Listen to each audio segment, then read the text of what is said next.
Monsieur le Président, il y a quelques semaines, le premier ministre a déposé une réforme brouillonne des taxes scolaires. En vertu de sa réforme, les taux de taxes scolaires seront, dans certaines régions, de 10 cents du 100 d'évaluation, puis dans d'autres régions, ça va être 30 cents, 3 fois plus.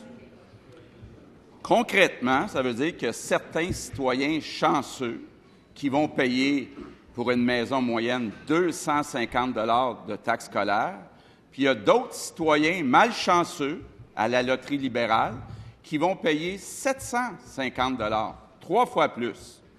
Il y a même des cas qui sont ridicules. À Terrebonne, sur la même rue, 2 maisons côte à côte. Il y a une maison qui est sur le territoire de la commission scolaire des Seigneuries des Mille-Îles dans les Laurentides, qui paye 10 cents du 100 La maison d'à côté est sur le territoire de la commission scolaire des Affluents et paye 27 cents, 2 fois et demi pour les mêmes services. Que répond le premier ministre aux citoyens malchanceux de la Nodière, malchanceux à la loterie libérale, qui payent 2 fois et demi le taux de taxe scolaire de son voisin pour les mêmes services? Monsieur le Premier ministre. Monsieur le Président, on a eu le plaisir d'être ensemble hier pour des crédits. Je suis obligé de noter, Monsieur le Président, que la CAQ, qui s'est présentée avec l'idée d'avoir un message économique fort, hier n'a posé aucune question sur les finances publiques et sur l'économie du Québec. Alors, de deux choses l'une. Soit ils étaient mal préparés, je ne pense pas que c'est un homme sérieux, le chef de la deuxième opposition, soit finalement, il se rend compte que ça va pas mal bien au Québec, ça va mieux au Québec, et finalement, il n'y a pas de question à poser là-dessus. Ceci dit, on a parlé de la taxe scolaire. J'ai réitéré ma position. Ce que nous proposons et contre lequel il a voté, c'est des baisses de taxes pour tous les Québécois dans toutes les régions. Il a voté contre ça. Il faudra qu'il explique aux citoyens pourquoi il s'est opposé à ça. Ça coûte 672 millions de dollars de fonds publics qui ne serviront pas à améliorer la réussite des enfants, je le dis très ouvertement. Mais lui, il propose de donner 700 millions de dollars de plus, d'affecter ça à des baisses d'impôts. Comme dans beaucoup d'autres enjeux, il va falloir qu'il précise sa pensée.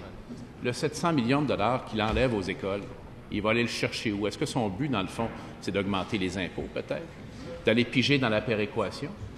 Parce que hier, il parlait de l'attente des médecins qu'il va déchirer, mais il n'est pas capable de dire comment il va la déchirer. Et ça, c'est une succession ininterrompue de prises de position floues, non documentées, sans chiffres.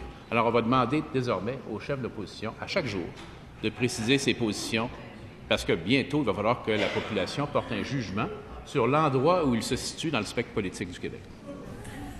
Première complémentaire, M. le chef du deuxième groupe d'opposition. Le premier ministre a choisi de donner 1 milliard de dollars de trop par année aux médecins spécialistes. Quand on compare avec l'Ontario, le premier ministre donne 80 000 dollars par médecin par année de trop. Ça, c'est extrême. Ça, c'est très extrême. Nous, on choisit l'équité entre les régions. Quand le premier ministre va-t-il se rendre compte que sa réforme est brouillonne? Monsieur le Premier ministre. Bien, Monsieur le Président, je vais laisser le collègue présenter les choses comme il veut, mais je vais lui répéter ce que je lui ai dit hier, parce qu'il y a des collègues ici qui représentent ces régions, et je rappelle qu'ils ont voté contre les baisses de taxes scolaires pour chacune des régions que je vais mentionner. En capitale-nationale, c'est 241 $ de diminution. Chaudière-Appalaches, 157 $. Laval, 192 $, mais il n'y a pas de député de la CAQ, heureusement, à Laval. Lanaudière, 102 $. Laurentides, 311 $. Montérégie, 269 $. Centre du Québec, 86 $. Alors, il demande qu'est-ce qu'on a à dire. Moi, je dis aux citoyens du Québec qu'on a fait l'équilibre. Nous sommes en partie de l'équilibre. C'est fondamental pour nous, l'équilibre entre l'allègement du fardeau fiscal et la protection des services publics. Il est irresponsable de proposer d'y affecter 700 millions de dollars de plus. C'est lui qui doit expliquer ça. Deuxième complémentaire, M. le chef du deuxième groupe d'opposition. Le premier ministre n'a pas de leçon à donner. C'est lui qui a coupé dans les services aux enfants qui ont des difficultés d'apprentissage. C'est ça qu'il a fait, là. Ça, c'est un choix extrême, très indéfendable. Monsieur le Président, un gouvernement de la CAQ va, oui, réouvrir l'entente avec les médecins spécialistes, va réduire le gaspillage en informatique, Monsieur le Premier ministre, s'il vous plaît.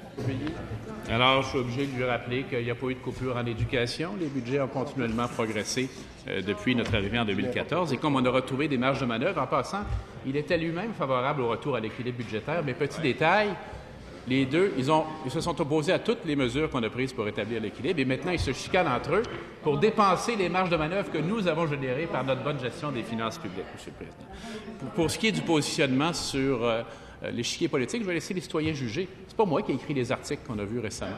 C'est pas moi qui ai fait les commentaires qu'on a vus récemment sur leur positionnement. C'est pas moi qui ai recruté M. Chassin. C'est sa décision. C'est à eux de s'expliquer. C'est à eux de définir de façon franche et ouverte leur positionnement, leur politique et de les justifier.